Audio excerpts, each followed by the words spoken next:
My name is Farai Malianga. I am actually an African percussionist that plays various instruments from Africa. But today I have two specific instruments that I want to introduce you to.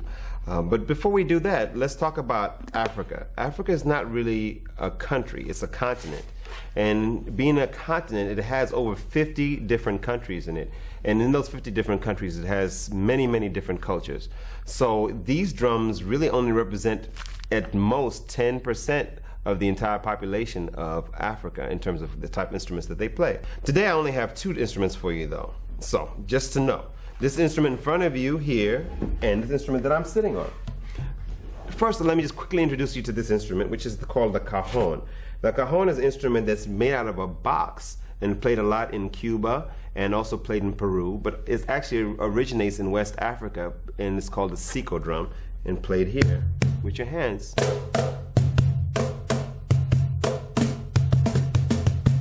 Okay, so the other drum that I'm going to talk to you a lot about is called the djembe.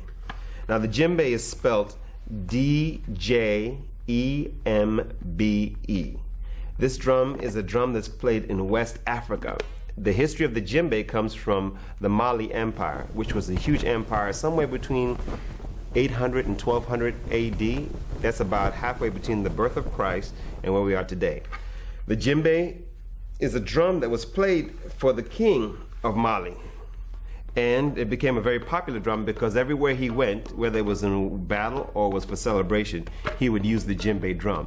Why would he use the djembe drum? Well, the djembe drum is a very loud drum.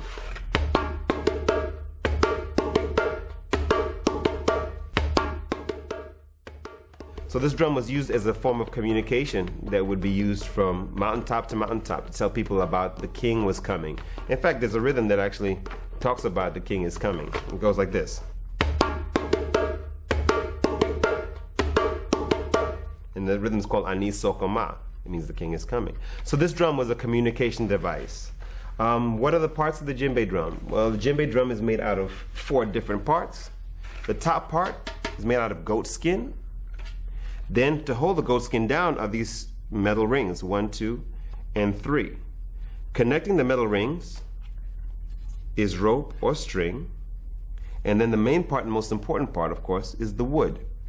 Now, the wood is very important because it represents what a lot of Africans consider is the family tree, which connects the youth, the young people, which are the fruits and the leaves, to the family, which is the branches in the tree, to the ancestors, the people that have passed on, which is the bottom of the tree. So the roots of the tree is a very important part of the African culture and the djembe drum.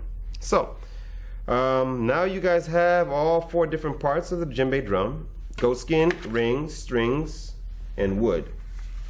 I guess I'll talk a little bit about the 3 sounds that come out of the djembe drum. First sound is bass, which is in the middle. Second sound is the tone, which is on the side. And the highest sound is slap, which is done with your fingertips. Bass, tone, slap. Bass, tone, slap. So, as you can see, drums are very complicated. And the djembe has 3 main sounds that are played on it. But there's a lot of different sounds that you can get out of this drum if you're a professional drummer. So now you have a basic idea of what the djembe is all about. Maybe we can continue and learn a little bit more.